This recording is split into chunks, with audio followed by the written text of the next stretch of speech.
Before we get into it, if you guys have not tried out the Prize Picks app, you guys gotta try it out. You guys know me and all the boys, we love watching sports and we love to fire on sports at the same time. I can't even watch a sports game anymore without firing on Prize Picks. It just makes watching the game so much more fun. What I love about it is instead of just firing team by team, you're choosing individual players with Prize Picks. Each player has a set projection and then you either go more or less than that set projection. Choose a bunch of players, the more you pick, the more your pick's gonna multiply. Also, we got you guys on a sweet deal. If you guys use code NELK and you put in just $5, you're gonna get $50 for free with that code NELK. So take advantage of that deal if you're a first time user. Shout out to Prize Picks, the best app to fire on sports in the game. Use code NELK, take advantage of that deal. Let's get into this podcast.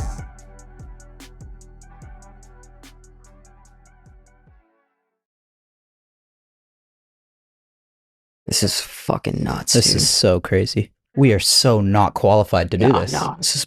That's what's interesting about this. We're just not. We just should not be doing this. Well, we're too far too gone. Here we have the Prime Minister of Israel, Benjamin Netanyahu. He's about to walk into the podcast right now. This is probably one of the most, if not the most controversial podcast we For sure the most have we've ever done. Yeah, 100%. Maybe not the most controversial we'll ever do. Maybe not. But maybe though. I mean, this issue is just like, and by the way, I want to say too, I'm not claiming to be an expert on this issue or anything like that. I've kind of just probably like a lot of you guys that, you know, you read stuff online.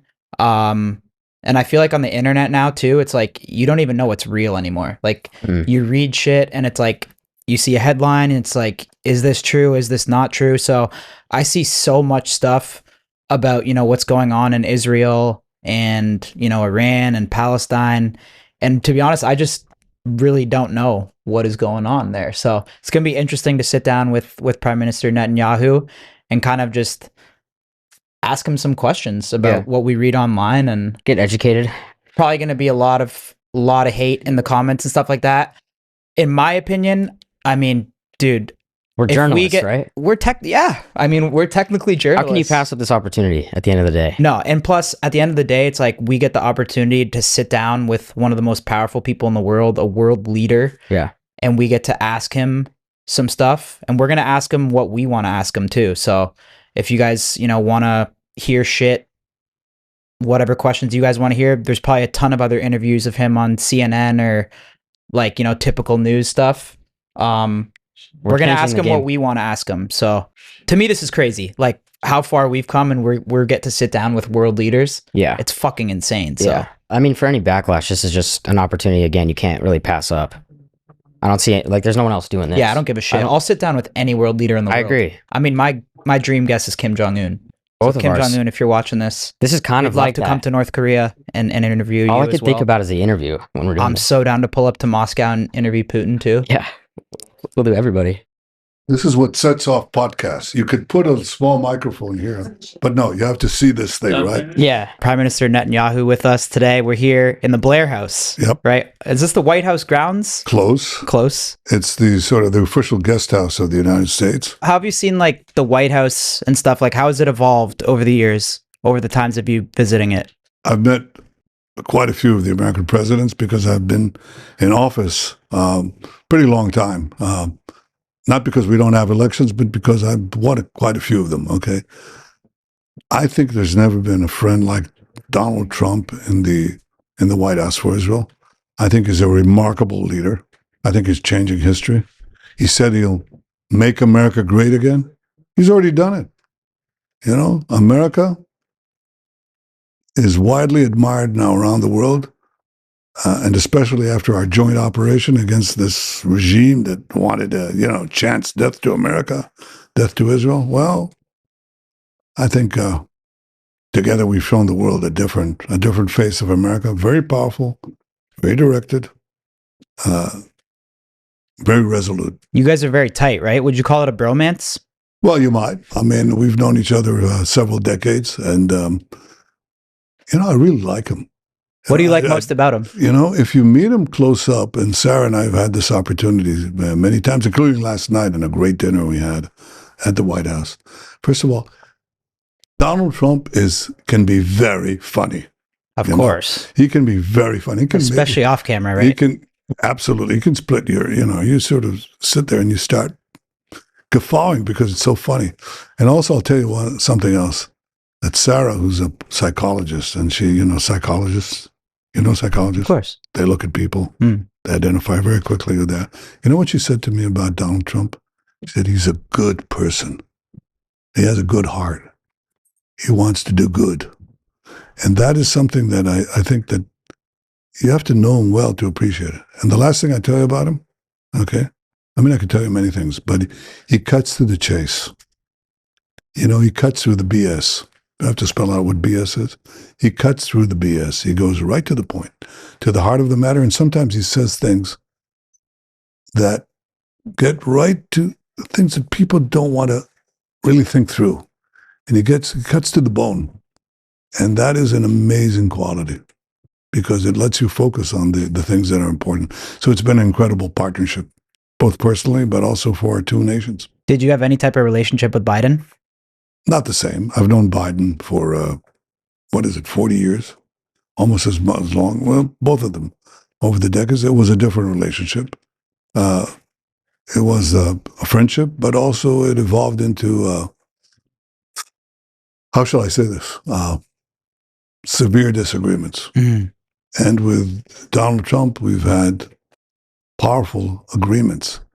And where there's no daylight between an American president and an Israeli prime minister, amazing things can happen. Like our common enemies who chant death to Israel, death to America, and want to develop atomic bombs and the means to deliver them to this city and to every part of America. All of a sudden, they're not so intimidating. All of a sudden, we can defeat them. All of a sudden, you can use these brave American pilots who come from around the world, drop it right over the bunker, and help us end the amazing feats of our soldiers and pilots. That's an amazing thing. It's good for America. It's good for the security of every single American. How do you feel about the Americans' opinion on Israel right now? Well, look, I think the broad segments of the American public support Israel, but I'm concerned that the young people in America, some of them are getting the wrong picture of Israel, vilification, demonization. You can feed them a lot of lies. So the only way you can fight lies is with the truth. How do you fight lies? You tell the truth. And you have to tell it as often and as, intensely as the lies that are leveled against you. And that requires an effort. It's like another battlefield, Mm. And I'm doing this podcast, among other things, to reach young people. Of course. You guys are pretty young. I mean, 30 years old. 30. 30. That's young. Yeah. Yeah. What do you think the biggest misconceptions are about Israel? Well, first of all, they don't know what kind of an open society it is, how pluralistic. I mean, we live in the heart of the Middle East, okay? Iran is not that far away. In Iran, they hang gays by cranes. In Israel, probably Tel Aviv is one of the, the most open, liberal-minded city on earth. Israel is a high. We visited there, yeah. No, it's Yeah. completely different. Our assistant's Women. gay too. He had a good time. Well, you can vouch. yeah, no, we all had a So, great time. look at that. How about women? Okay. Women in Iran, they shoot the women. They shot this extraordinarily brave and beautiful woman, shot on the sidewalk because she showed too much hair. In Israel, women are, you know what women, I'll tell you what the difference is, okay? So I had this young women officer in my military secretariat. The prime minister has military secretariat and usually has a general and it has staff assistants. One of the staff assistants was this young woman pilot, navigator, on leave from the Air Force to do this work in the prime minister's office. You know what she did now? She was flying over the skies of Tehran, attacking this horrible regime that tyrannizes the women in Tehran. That's the difference. The women there get shot on the sidewalk, and an Israeli woman pilot helps liberate Iran, quite the women of Iran. And boy, that's a big difference. And that's true of everything. It's true of nightlife. It's true of the startup nation, the incredible ingenuity and entrepreneurship, incredible freedom. Israel is a I would say is a paragon of freedom in an area that doesn't exactly enjoy freedom. And to have young Americans march and support these mass rapists, these people who beheaded men, who burned babies alive. I'm talking about the Hamas monsters. Is that their ideal? They don't know nothing. I mean, they don't know what they're talking about. And I want to bring that truth to them. So Israel is a great free society and the best partner that America has anywhere on Great earth. people there for sure. When we visited, everyone was so welcoming and people were inviting us over for dinner and stuff. But I see, like, that's the thing too. I'm not claiming to be an expert too, but I'll just read stuff on like X and like people will say like Israel's killing babies or like they're starving people. That's completely false. In fact, the reason we have civilian casualties in Gaza is because Hamas, who are basically horrible murderers and killers, okay, committed to our destruction and your destruction. They say so openly. I mean, they say the big enemy, the real enemy, the great Satan is America. And Israel is the small Satan. But it's a small Satan that is standing in their way of conquering with other Iranian proxies, conquering the Middle East, and then we move on to you.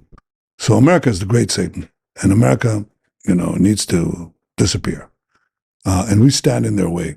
But one of the things you have to understand is Gaza is the densest urban environment you can find, and Hamas embeds itself in the civilian population of Gaza, the Palestinians, okay? We tell the Palestinians, hey, leave, because after they butchered us and raped our women and beheaded our men and burned our babies, we have to remove this threat. So we come in to take care of the Hamas terrorists. But the Hamas terrorists don't leave the civilian neighborhoods. And we say to the civilians, we call them up because we have their telephone numbers. We say, leave, please leave. We send them leaflets, millions of leaflets, please leave. We do everything that is possible that no army has done. They want to leave. You know what Hamas does? They shoot them. You say, we want you to stay because we want to have civilian casualties, because then they can show it on CNN or all these other networks and so on and claim that Israel is deliberately doing this. We're not deliberately doing anything. We'd like them to leave. And in fact, successively during the war, it's been now a year and a half, they finally do leave, most of them. So we've minimized those casualties, but it's not because we seek to have civilian casualties, it's because Hamas wants them. They're willing to sacrifice their own children, their own families, both because they don't really care for human life, but also because they think it's very good propaganda against us.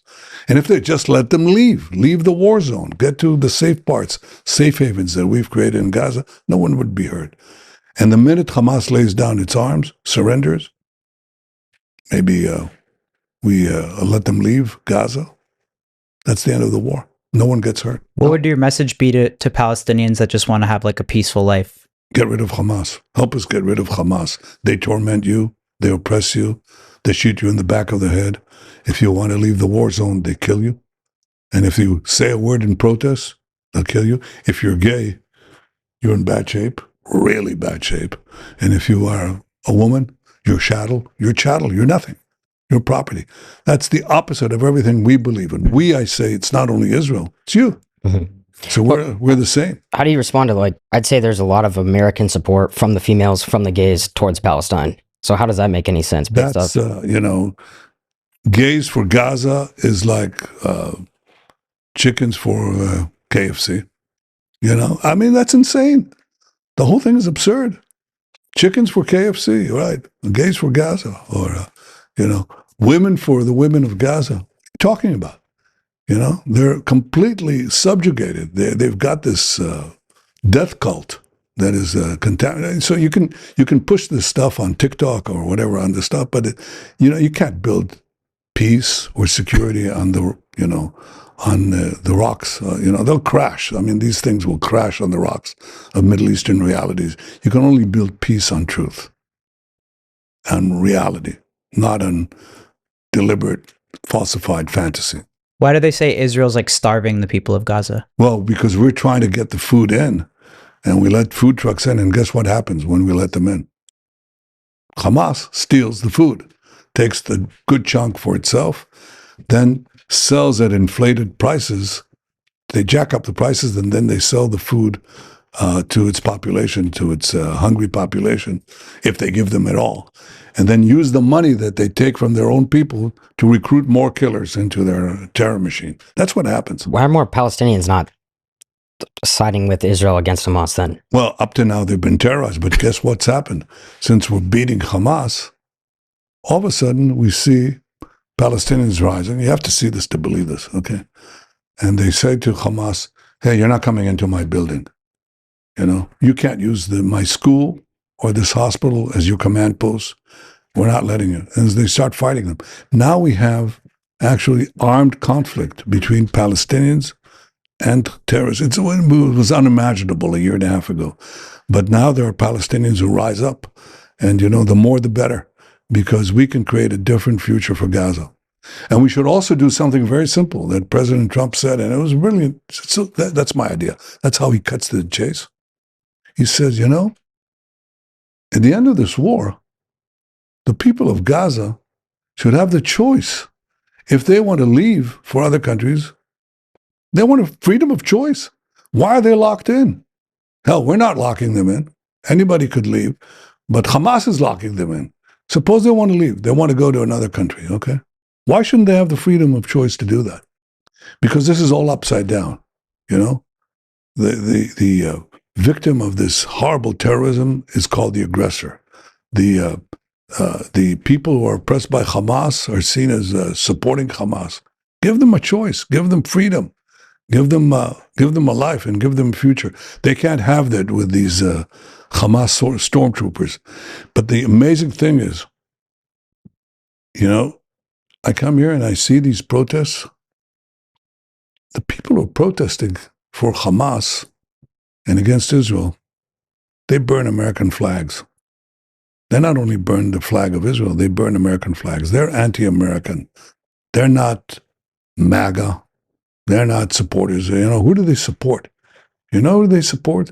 They support Iran and its proxy, Hamas or Hezbollah. What does Iran do? Just understand, people who support Iran or speak on its behalf.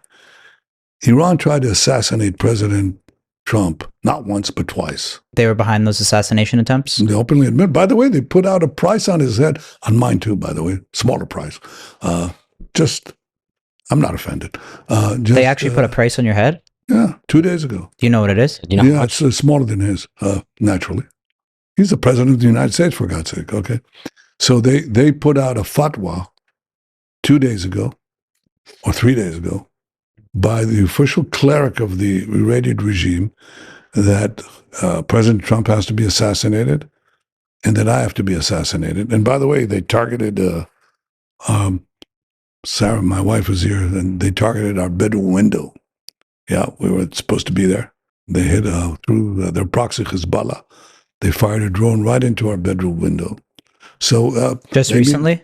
Oh yeah, it was a couple of months ago. Yeah. Wow. No, it was a year ago actually. Yeah, a year ago. Okay. So how many months? 7 months. 7 months ago. She counts, you know. Yeah, so they tried to assassinate President Trump twice. They've killed and injured thousands of Americans in Iraq and Afghanistan. They bombed American embassies. They murdered 241 Marines in Beirut. They chant death to America, death to Israel. They're out to get America. They're building they were building atomic bombs and intercontinental ballistic missiles. That's their plan to reach America. So do you want these mad Ayatollahs to have that power? Of course not. So they're anti-American, they're anti-Israel. And the guys who protest, and many of them are paid and organized by foreign NGOs, bad people. They're out against America. They hate Israel because they see Israel as part of America. And, you know, in many ways, they're right. I'm just trying to figure it out too, because even in New York City, right? What's Zoran? Yeah. He's an anti-Semitic guy. Yeah. The highest, I think the highest population of Jews in New York City. How's that even possible? Well, it's possible because a lot of people have been taken in by this nonsense. I mean, what, you want to defund the police? You want to have people go into stores and, rob them and be free? You think that really creates a good society? You want to crush all enterprise? You want to tax people to death? I mean, that's a one-term effort. But, sometimes you have to get mugged by reality to understand how stupid that is. So that's silly. But, sometimes folly overtakes human affairs for a while, but not for long, because reality steps in. So I'm obviously not happy with it, but I'm less concerned with it, because I think if we can speak the truth to the young people of America, they wise up pretty quickly. Is the war with Iran, is it over now? After President Trump did authorize the strike and they destroyed the nuclear program, was Well, that it certainly helped, it did, but I'll tell you what happened. We were like a person with 2 lumps of cancer, okay, that threatened our life. The first one's the nuclear cancer.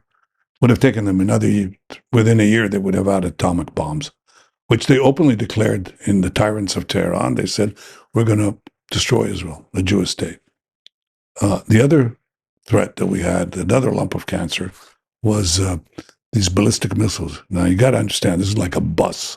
So with a ton of TNT, okay, explosives, comes down at Mach 8, and boom, just destroys everything in sight. Israel is the size of New Jersey, okay? So it's bigger than Rhode Island, but that's about it, It's the size of New Jersey. Now, you imagine that you would have 20,000 of these ballistic missiles, these 1-ton bombs on New Jersey. So you either get destroyed by atomic bombs or by thousands and thousands of these deadly ballistic missiles. So you think there's still a threat and they want to... Well, we had to act. Yeah. Why do we have to act? Because if you don't remove the cancer, you're going to be dead. Now, if you remove it, as we did, it might come back. That happens in cancer too. But if you don't remove it, you're not going to be there. So we had to act. We did act. And just with incredibly brave soldiers. But is there a chance of peace with this current regime? Not with the regime, but with the Iranian people. And I think they've had enough. 80% of them want to throw these theological thugs out. They're just, intimidated by secret police that has, that just shoots them. But I think that there's a chance that the Iranian people will actually rise up, because, everybody talks about regime change and they envision, the American army and the Israeli, the IDF forces invading Iran, boots on the ground and all that other nonsense that people spewed forth. No, we took action to remove those 2 life-threatening threats, the nuclear threat and the ballistic missile threat, and we removed it. We pushed it away for many years. But ultimately, it's up to the people of Iran to rise up against their tormentors. And I think there's a possibility it will happen. And then we could have peace. We had peace with Iran before that. Before the Ayatollahs took over, in 1979, we had direct flights between Tel Aviv and Iran. We're 2 ancient peoples. We had a great partnership over many years. We have a common history together. And it's sort of interrupted by this thuggery. But when this regime goes down, you're going to see peace between us like you never believed it. That'd be nice, because I think one thing Americans don't want to see is everyone has post-traumatic stress from, trying to do regime change in Iraq and the past Middle Eastern wars. Why do it? That doesn't work. It just doesn't work. It has to come from within the people, and the people are, they're great people. The Iranian people are great people. I sometimes do these podcasts to them. It's not a podcast. I mean, I do I do a video. Okay, so 3-4 minutes. I tell them that we would happily cooperate with them, solve their water crisis. Israel has the best water management in the world. We could give it. They don't have water in Iran, even though they have. They don't have electricity, even though they swim in oil. Because it's so corrupt and so badly managed. So I give these podcasts. You know what I see? Millions and millions and millions of views. The first time they showed me this, I said, no, it can't be. I said, no, Prime Minister, look. I mean, you got I don't know, 15 million views. I mean, the whole population of Iran is They're about watching, right? 90 million. So I said, oh, wow, that's amazing. You know what the amazing thing is? They have names. The people identify themselves. So you understand, in a tyranny like this, if people speak out, they really want, you know what they want? Freedom. They want their freedom. They have, they have this slogan. Well, it's women, freedom. The women want to be free. The men want to be free. And Israel wants them to be free. And I think America wants them to be free. But it's up to them. Ultimately, it's up to them. And I think they're getting closer and closer to the day when this horrific regime disappears. That'll be good for America. So it's not conquest. It's not American boots on the ground. For God's sake, everybody said World War III, remember? If the president enters, you've got these experts, paid experts, silly experts. America, World War III, it's war between China and America, and you have to invade Iran and all that nonsense. Hell no. I mean,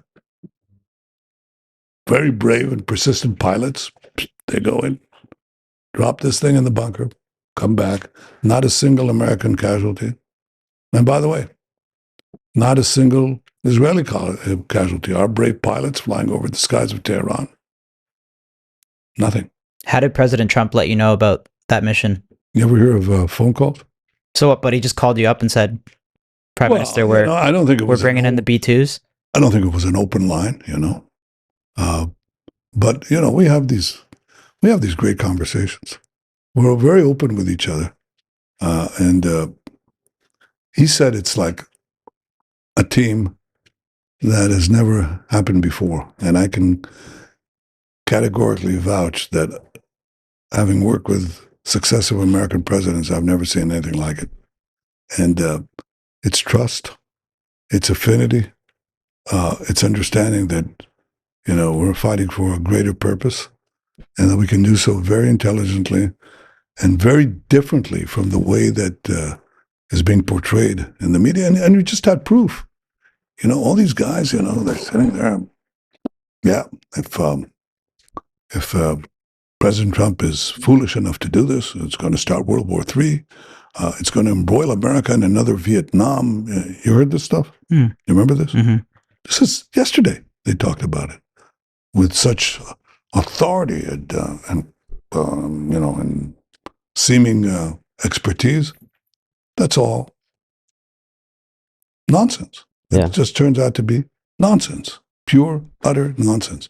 And the president had the temerity and the leadership to disavow these so-called experts and do the right thing, and to do it with great resolution, great clarity, and with great transparency between us. You don't have to tell the Iranians, but we tell each other. All right, guys, we're going to interrupt really quick. I want to let you guys know about MoonPay because whenever I need to do anything crypto related, MoonPay is the first app I open. Best thing about MoonPay is they literally have every payment provider almost on the planet. Apple Pay, Venmo, your credit card, your bank account, every payment provider. Since MoonPay has been around now for over 6 years, they've formed some very, very crazy relationships in the space. One of their partners, Zengo Wallet, is a self-custodial wallet. So what that means is there's no seed phase vulnerability, which means you're holding your own crypto. Over 1.5 million people are now using Zengo because of their top tier security. Zengo is a very secure way to hold your digital assets, so go buy with MoonPay. Obviously, guys, crypto's all over the place, so make sure you do your own research before you do any investing. If you are doing anything in the crypto space, if you're new to it or you know a friend that's new to it, tell them to download the MoonPay app because, guys, it's just the easiest, most secure way. It's just the best crypto app in the game. Shout out to MoonPay. Let's get back into this podcast and potentially get canceled. Do you have any type of relationship with Kim Jong-un?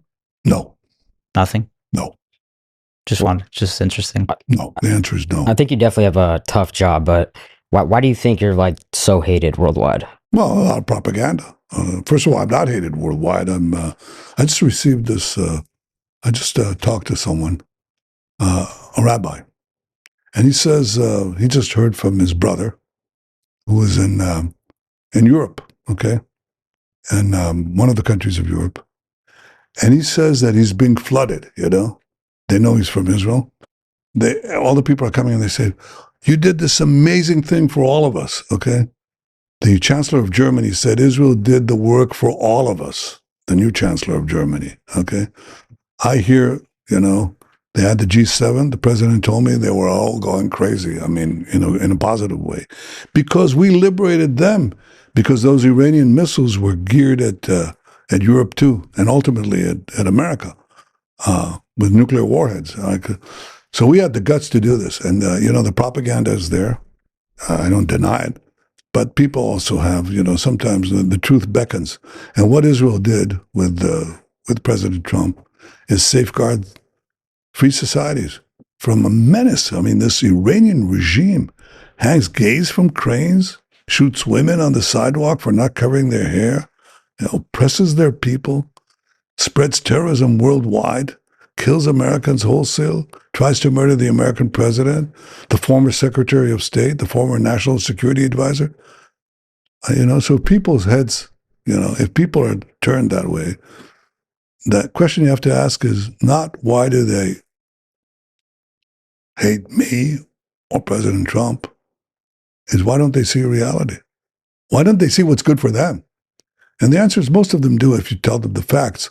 But how do you tell them the facts over TikTok?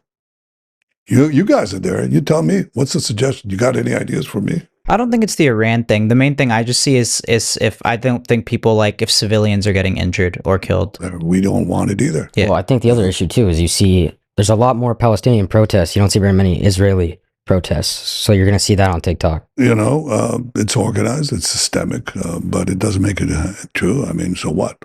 Yeah, you have it. But what are they protesting for? I mean, look, most of the Arab world has made peace with Israel. We've had 4 historic peace accords. People said you can never have peace because the Palestinians, you first have to solve the Palestinian issue. Well, the Palestinians have been fighting us for 100 years before there was even a state of Israel. And they're not fighting for a state. They don't want a state next to Israel. They want a state instead of Israel. And they teach their children that the greatest duty is to murder as many Jews as they want. The so-called moderates, the other branch, not Hamas, the moderates that are described as such, they pay for slay. The more Jews you kill, the more they pay the murderers. I mean, that's a death Which cult. is crazy, yeah. Some of the anti-Semitism I see is pretty nuts. Yeah, well, Yeah. I'll tell you, I'm an American Jew, and it's hard to identify as that. I understand. You almost don't even want to own it. But I think we just changed history.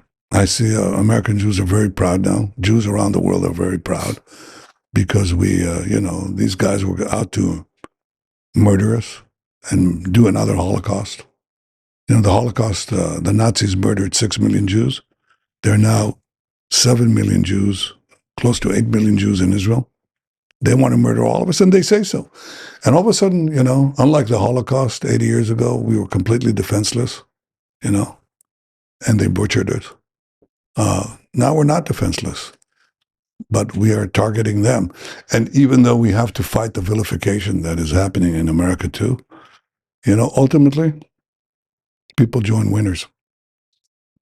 That's what happens. People join winners. And we stand up strong and we're proud. And Yep. American Jews and the friends of Israel who are not Jews stand proud with us too. And I wouldn't be intimidated by these protesters. I think I don't think they know what they're talking about, they're just totally ignorant. What would you say? You're the longest standing prime minister in Israel's history. What would you say is your greatest accomplishment and your biggest regret? My greatest accomplishment is what I set out to do 40 years ago. Right after the rise of the so-called Islamic Republic of Iran, I said, this is the greatest danger facing Israel in the world. Because if this fanatic anti-American, anti-Israeli regime gets nuclear weapons, we will be in mortal danger.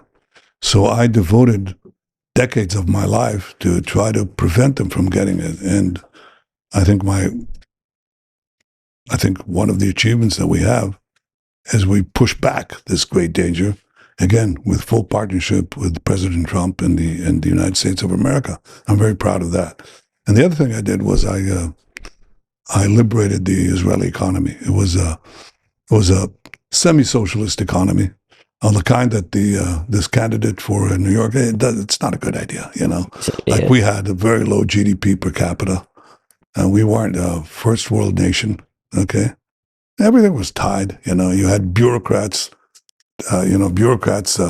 controlling everything, depriving initiative, enterprise, and so on.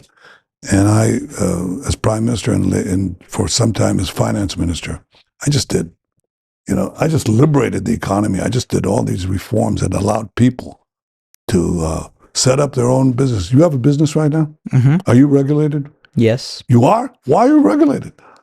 You're regulated? By what? You should have the freedom to say whatever you want, to talk whatever you want. I didn't realize there's regulation on podcasts. Is that right? Not anymore. Actually, since President Trump won, good. We've noticed all the social medias have been a lot more pro-free speech. Yeah, all right. So I'm for free markets, you know, the marketplace of goods, services, ideas. You have to have the freedom to have your ideas. This is what we have in Israel. Boy, do we have it in abundance. But that's fine. That's what I like. I like competition. I like initiative. I like freedom. I like freedom because I think living without freedom is not worth it. And think of, young people are watching me now. Think that every move that you make, every decision you'd like to make is made by others. You remember? That's when you're little kids, right? Mm-hmm. You have the nanny state. You have the nanny that tells you what you can do, what you can't do. Not a good idea, right? That's not the kind of life you want. That's not the kind of life we have in Israel. It's a robust, free, pluralistic society compared to the darkness of Iran, the darkness of Hamas. Gays for Gaza, chickens for KFC, women for the women of Gaza. God almighty. I mean, gays for Gaza is crazy. No, but women for Gaza is crazy too, because you know what the women in Gaza are? They're property. They're nothing. They have no rights. They're completely subjugated. And God forbid if, they're executed any time they commit a so-called offense. I mean, it's absurd. So young people who say they're progressives, people who talk about liberty, and they join with these killers and they buy these lies and they say, good is bad and bad is good. You know what they say in the Bible? Have they no eyes to see? Have no ears to hear? Can they be that blind? And the answer, yeah, for a while, but I guess I'll wise up. The second part of that question, what would you say is your biggest regret? Well, my biggest regret is that, that my wife and my two boys have to suffer the slings and arrows, of public life. So I chose this life. I didn't know I'd get to be prime minister, but I chose public life. But when Sarah married me, she didn't choose this. She didn't know where it would end up. My boys were born into it, more or less, and they get a lot of flack, a lot of vilification, a lot of character assassination. That is something I regret, but it's part of the journey, and it's a very painful one, frankly.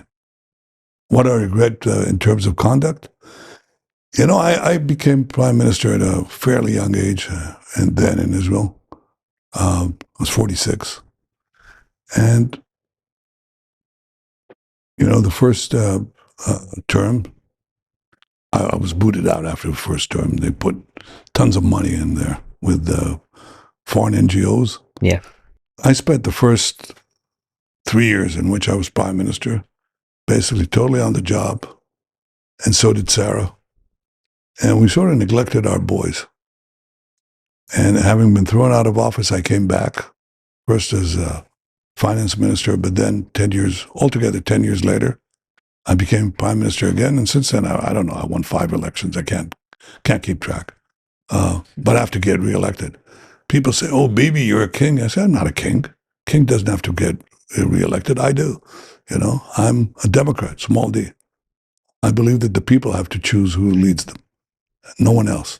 Okay, so second time I'm elected, Sarah told me, let's not repeat the mistake. Our boys are going to be with us for a few more years, and let's devote family time, You know what family time is? I'm telling this to you. Maybe you have the same thing. Maybe you have young families. You will have. She said, Friday night, Shabbat dinner, and lunch, nothing. No phones, no cell phones, get rid of them, okay? Can you imagine sitting around the table, not having cell phones? Yeah, it's a good idea. I tried sometime, okay? It's refreshing, right? Yeah, and we actually have family time for a limited time. My younger boy, who's he's an Oxford graduate, but he was sort of, he was a great student of the Bible at a very early age. So we'd read a portion of the Bible, which is always relevant. It's a very good book, by the way. I strongly recommend it. I don't know if people still read it, but it's a great book. So up to the age of 12, I was teaching him. Okay, from the age of 12, he was teaching me. And this was family time. And it's because my wife had it's just the wisdom to give us those years that otherwise would go forever, What's one thing you and President Trump have in common? Like something like specific, like a hobby or like something you both like, or like a food? Hamburgers. McDonald's? Hamburgers. So President Trump comes to Israel. It's a great visit, wonderful visit. Okay, and then we have dinner. Okay, and we bring this chef. He's like a very good chef, and he gives a 7-course dinner. I'm telling you, 7-course, and it's the longest dinner I've ever had. And in this fancy plate, and this fancy plate, and this fancy plate. And finally, he brings up this dressed-up hamburger. And I look at Trump, and he looks at me. Finally, we had what we wanted. We got the hamburger, So, yeah, I was a junk food junkie for many years. Sarah and I would come. We didn't have, you remember, Israel was semi-socialist, so we didn't even have a McDonald's or a Burger King, okay? And we'd land on an occasional visit to New York. You know what the first thing we did? McDonald's, and to be honest, Burger King. I like Burger King more. What's your go-to at McDonald's? No, I'll tell you, Burger King. We did the double, Whopper? The double. I haven't ripped Burger King in a long time. Burger King kind of sucks. Yeah. No, The you're wrong. BK Lounge can hit. I disagree completely. You like Burger King over McDonald's? That's your worst take, I think. Absolutely. That's a crazy take. No, that was fine. I mean, I like Burger King. The answer is yes. And we'd go and have Burger King. And guess what happened? So I opened up the Israeli economy, right? And what do you think we had? McDonald's, Burger King's, burger that, burger this. And the bloom went off the rose. And how did I know? Because we'd go for we'd go for the lot, the shakes, the French fries, the burgers. I mean, this is a massive attack on your health. Never mind. Okay. No, it's bad for we you, stopped, but we stopped gorging on this, and we sort of moved away from it. So I remember that. But President Trump apparently still likes this stuff. So what all he eats? We rode on his plane before the election because we were doing the same thing with him. McDonald's And yeah, or- McDonald's. I think it Yeah. was McDonald's lunch, Chick-fil-A. dinner. You ever tried Chick-fil-A? Chick-fil-A is good, It's actually. good, right? Yeah, Chick-fil-A is The good. Chick-fil-A sauce. I don't remember that. I mean, Dip the waffle fries in it. I think I went for the Chick-fil-A. Can you get me some? Yeah.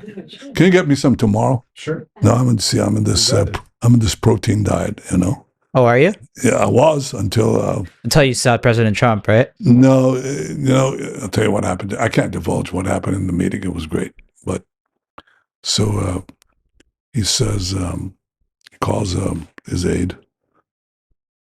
Bring me the stuff. You know what he brings in? Chocolate, candy. I said, Donald, what are you doing? Because I've been now for months off this sugar thing. And he says, this is good stuff. That's Donald Trump. He's a human being, He's a natural, wonderful guy. He's a warm person. And he's got vilification the way we all do. They paint a picture. You think the people who are hearing me now, you think they know me? Not well, they do, through you. The two of you, you're opening it up. But I'm just telling you that what do we have in common? Well, we like to spend time with each other. Yeah, you guys seem like you have a good time. Yeah, we do. We really Chilling with Biden must have been boring. Next. Obama was probably a good time though too. No, Well, he was. I think. Look, I don't agree with everything he did, but Obama's still cool. Look, first of all, Obama was. Like he has aura. You know what that means? Yeah, I do, and he had it.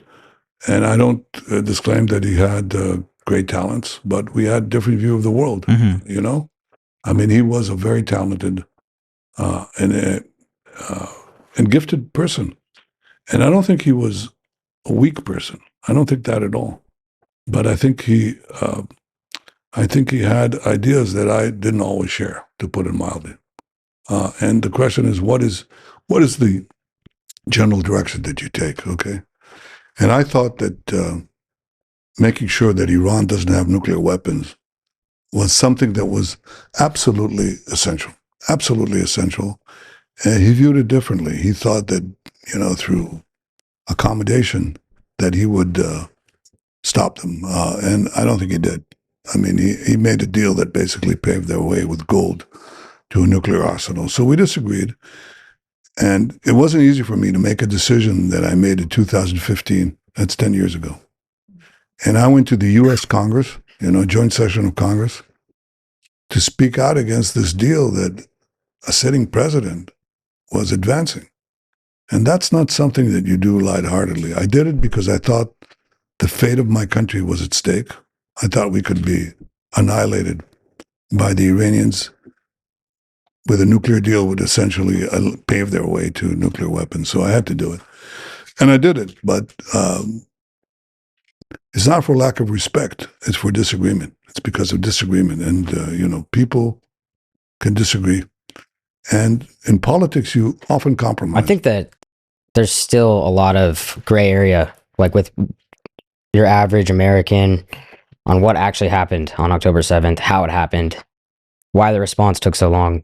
Well, what happened was that at 6:29 in the morning, several thousand of these Hamas murderers crossed the fence from Gaza into the neighboring communities and butchered everything in sight.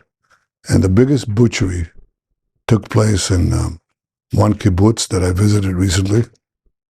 And it's horrible. I mean, they went into the houses, they shot the children, they shot the babies, shot the families, old people, Holocaust survivors, you name it. And the other thing that they did was there was a music festival that lasted through the night in the open areas, okay, near Gaza.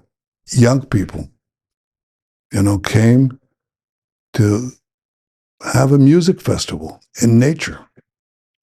And these killers came there and they just sprayed the whole place. They murdered these young women and young men. And there were acts of heroism there that were amazing.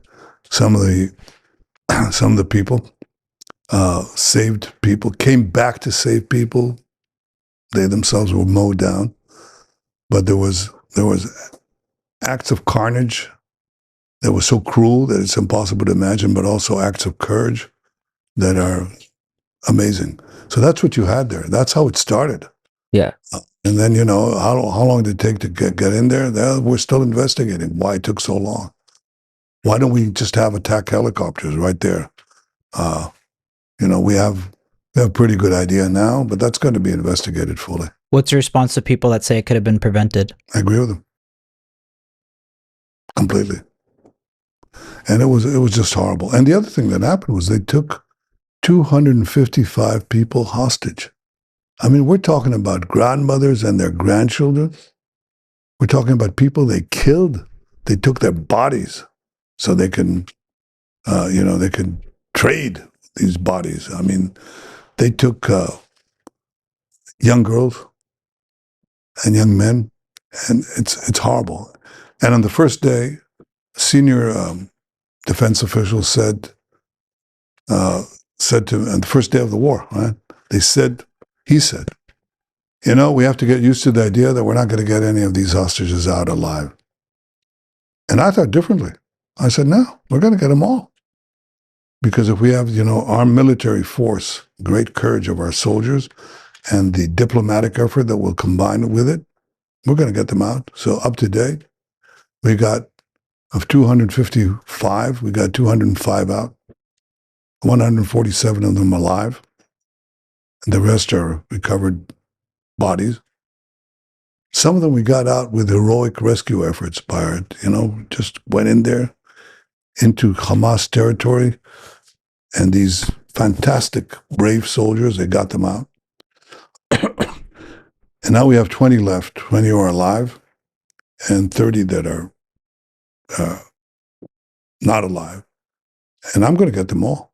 And we may have a deal we're working on right now to try to get half of them, 10, alive, and more than half of the sea sausages right away. And I'm committed to getting all of them out. I believe in this. I didn't believe for a second that we wouldn't get anyone alive. We've got nearly all of them, but I want all of them. All of them. The dead and the living. What's that negotiation like? Like, why do they let some out and then they're still holding on to some? Because they think that, that's their security blanket, These innocent people that have been kidnapped. I mean, kidnapped. They kidnapped these innocent children, They kidnapped these women, and these grandmothers. And they put them in the dungeons, these underground dungeons in Gaza. And some of these young people are tall, like they're 6'4".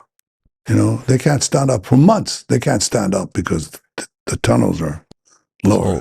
And there's nothing. There's no daylight. There's nothing. Just imagine this unbelievable thing, I couldn't imagine. We've seen the retaliation too. So what's your message to why? Because a lot of Americans don't think we should support Israel at all. That means you don't support America. Because for the terrorists, you know what? The terrorists are fighting us because they say we're America and America is Israel. We have the same free societies, the same free values. They want to drive us back to the dark ages of this tyranny. And Americans who say that, I think, basically say, okay, so you support those who chant death to America? Those who want to eliminate America? That's crazy. Oh boy. This is nice espresso. This is service. Yeah. This is service. Yeah, that's very That's what we do on the Full Sun Pod. Thanks. You were a soldier yourself, right? Mm-hmm. How long did you serve? I served for 5 years. What was that like? What was it like? I was in a special unit, and like our special forces, like your Navy SEALs, It's like, that's the best thing that I could describe. What was it like? First of all, it was demanding. I was spent a few years in the United States in high school. So I figured, it's a good time to prepare. So I ran, I swam, I lifted weights. I said, I'm ready. Okay. Boy, was I wrong. I wasn't ready. It's not only the physical demands, but also the psychological demands of stress that you put into. The training's crazy, right? Yeah, the training's very hard, but very soon, we did crazy things. And some of them were, we had the first hijackings of Israeli planes from Lebanon, actually, from PLO that was ensconced in Lebanon. So as a very young soldier, we landed in Beirut airport, like in the movies, We were told to wear red berets. I thought that was ridiculous. Very theatrical. But we landed in Beirut airport and took care of the planes. We didn't kill anyone, but we blew up the planes. And we said to Lebanon, if you hijack our planes, we're going to blow up your planes.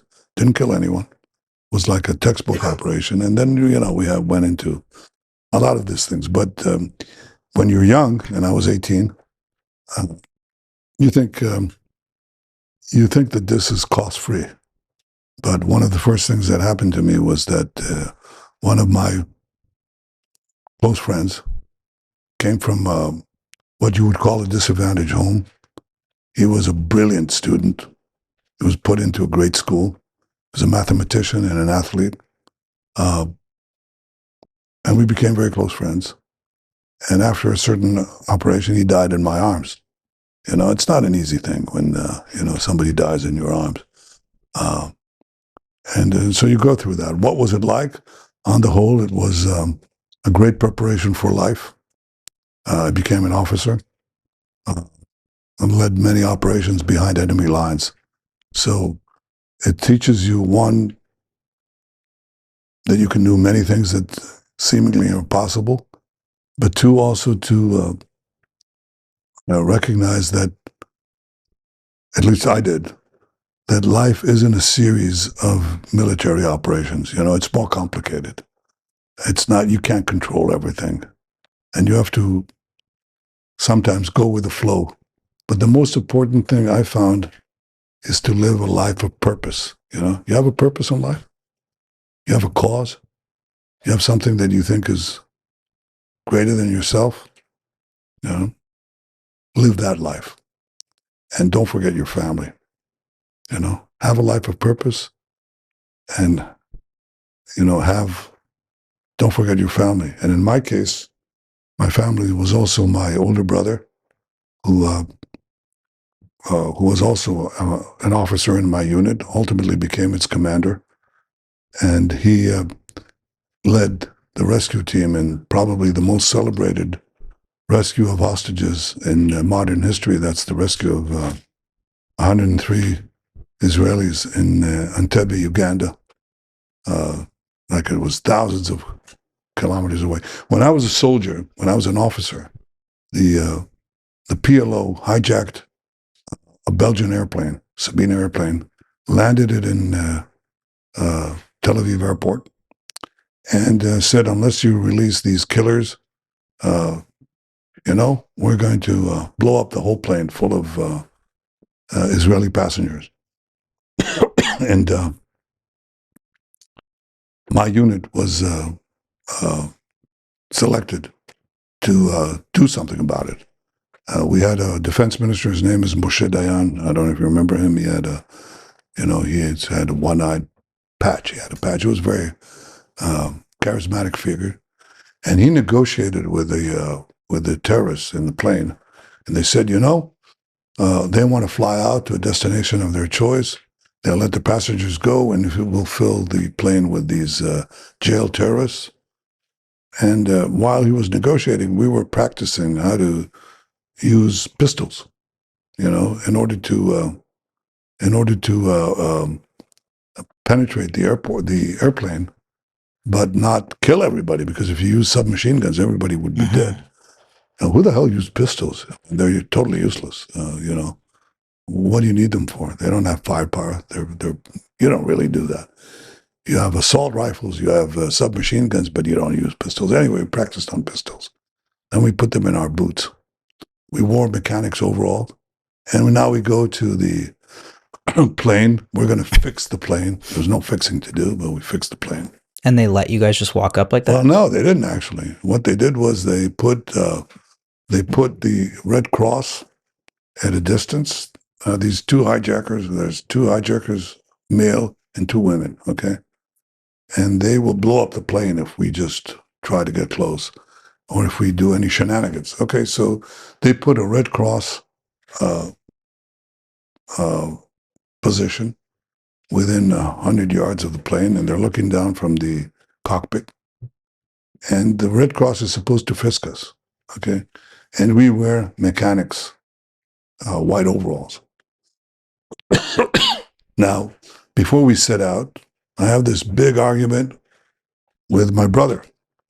He was also an officer. I'm an officer, a team officer in the unit, and he's above us in a high role.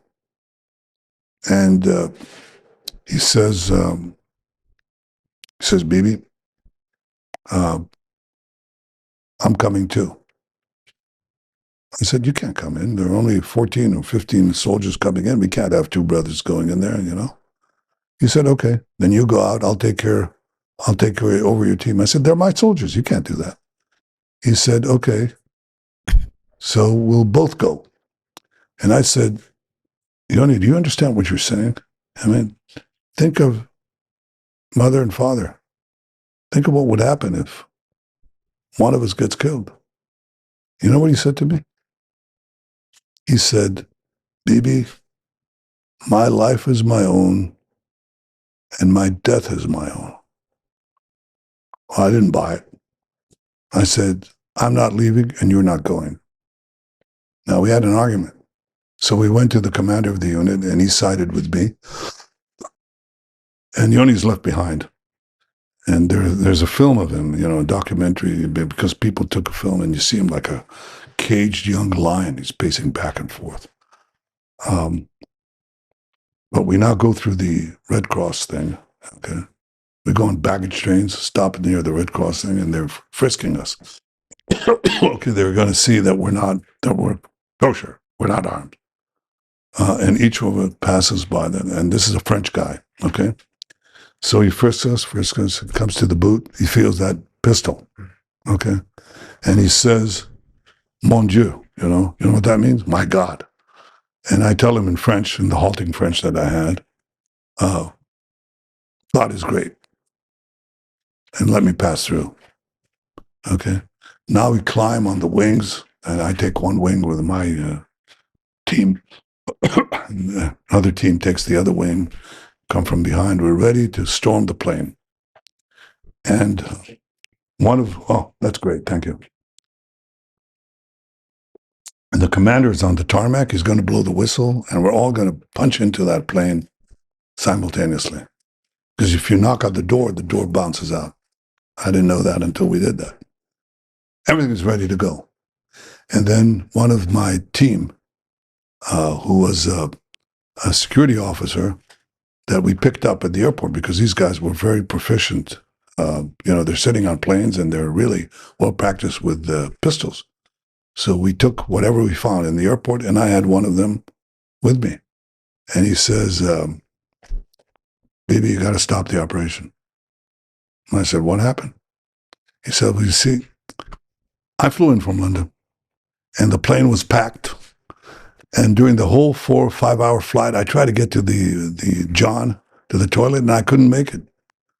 So the minute we landed, you guys plucked me over, and now I'm on this operation. I have to go. I said, you what? He said, I have to go. I said, big or small? He said, big. I said, I don't believe this. So I jump off the plane. I go to the commander, and I say, this guy has got to go. He says, now? I said, now. He said, big or small? I said, big. He couldn't hold it? I guess you call it a shitty story, but anyway, he comes off the plane. He comes off the plane, and whatever. He relieved himself under the fuselage. He comes back up. The commander blows the whistle. We punch the door on both sides. The door flies out, and they're shooting at us. And one shot got through a passenger's. She slumped over, and we had to push her aside in order to get in. And two of the terrorists, the male terrorists, run into the front, and the other guys in the front got them. But we're afraid right now that they're going to blow up the plane, because they were going to blow it up. And as I rush in, the passengers say, that's her. Okay, and there's this woman sitting there with sitting there in one of the seats, and I grab her hair and I push and I get a wig. Okay, grab her again, and and I say, where are the charges? Where are the charges? And one of the security guards, another security guard that was in the front part of the plane, he says, Bibi, let me handle this. And he comes in, and I see his pistol is sort of cocked, and I can see the bullet in there. And his name was, by the way, Marco. That was his name, like Secretary of State, Marco. And I say, hey, Marco, don't do this. And he slaps her on the, on the face. And the bullet goes right through her into me and into my arm. And I felt like I was hit by a sledgehammer, And they took me off the plane. And I'm lying on the tarmac. This whole thing took 2 minutes, okay? The whole thing took 2 minutes. Killed the 2 terrorists, got the 2 women, terrorists. And I'm lying on the tarmac, and I've got this, this bullet in my arm. And I see Yoni running, my brother, and he's running, towards the plane. And he really has this horrible, worried face, he's really tormented because he knows that his younger brother has been hit and lying over, on the tarmac. And he comes in stands above me. He sees the red splash, on my white overalls, on my sleeve.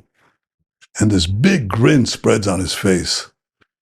And he says, "You see, Bibi, I told you shouldn't go." So that was that. And then a few years later, they decided, the hijackers, that they'll go to Entebbe, Uganda. That's thousands of miles away. And that would be safe. But they didn't reckon that Israel would reach them. They didn't reckon that Yoni would reach them. So he was the commander of the unit. I was at MIT at the time already. I was out of the army.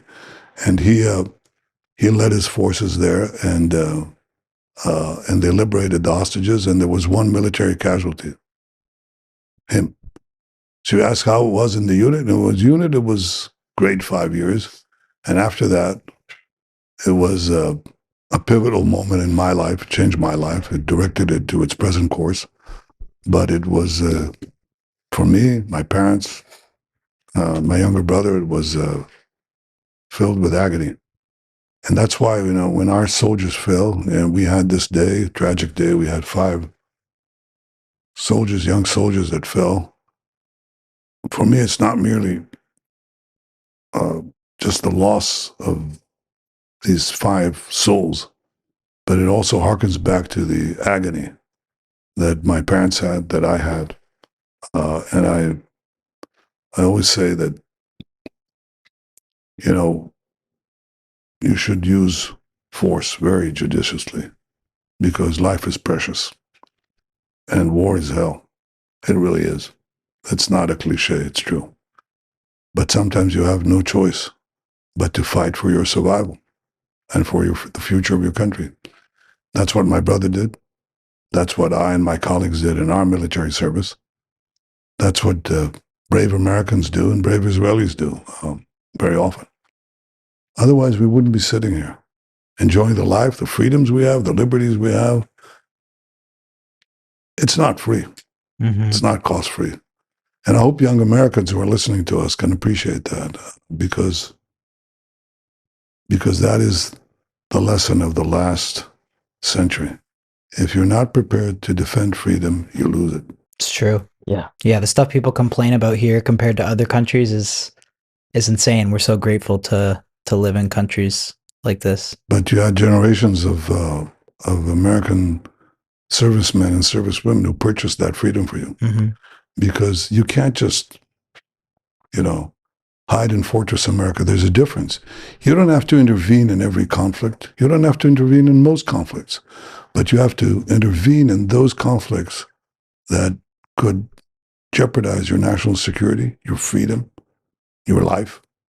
And that's what happened in Iran, because they were really threatening to develop the means of mass death and the means to deliver them to America that could have jeopardized the life of every American.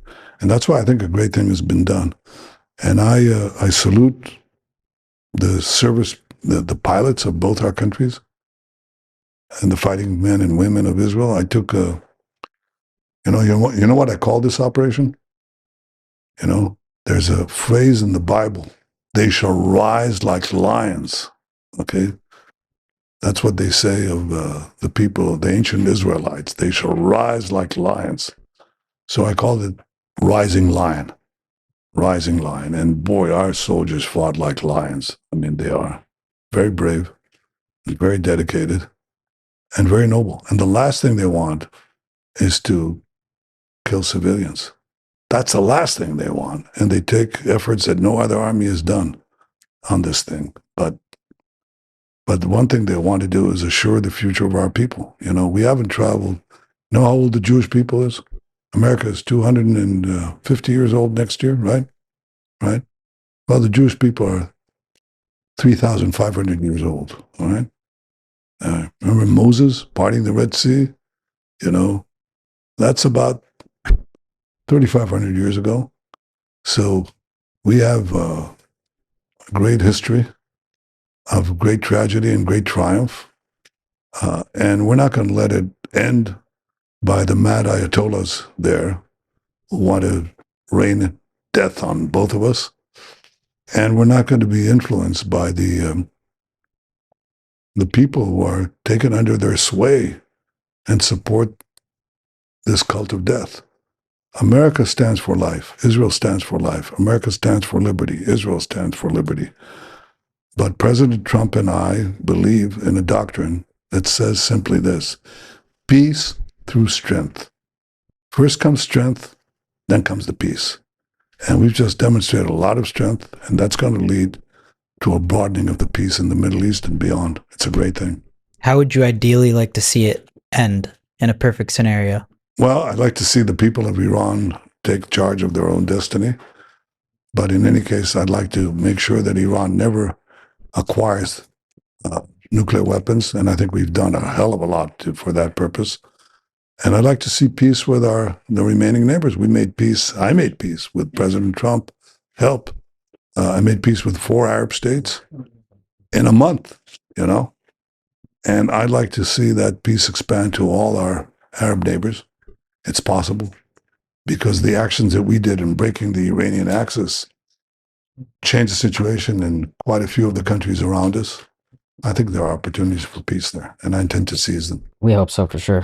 Yeah, I hope you and President Trump can make peace in the Middle East. I'm sure we can. We're all praying for it. We already have, and I'm sure we can again. And look, if your audience wants to have a good time, Go to Tel Aviv.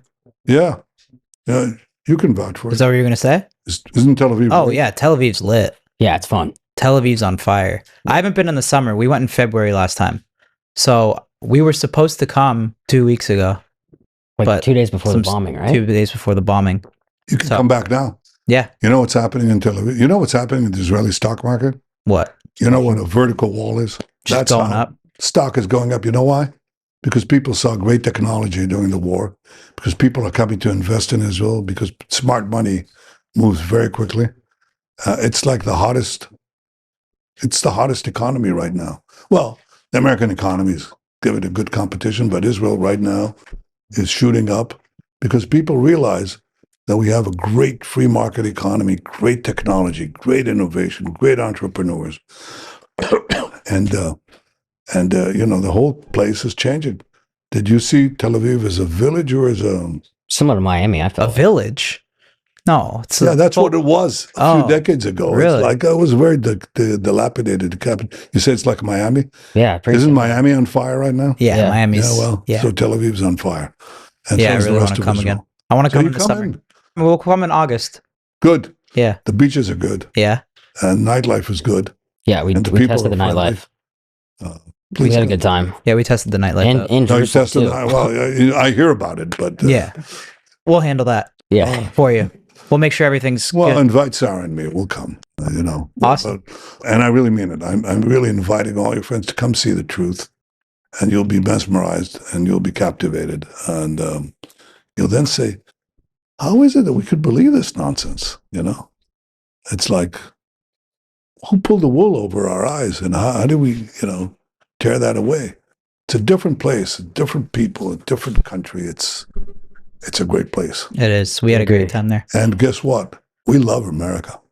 Yeah. So we love Americans too. So come over. Well, What's we this appreciate been? you Crazy. giving us your time. We know you probably had an insanely busy day. Yeah. A lot of stuff more important than sitting down with 2 dummies here, but we appreciate it. No. We had good conversations here, and we had very good conversations in the White House. Awesome. All right, Prime Minister, thank you so Prime much. Minister Thank you. Netanyahu, thank you so much. Thank you.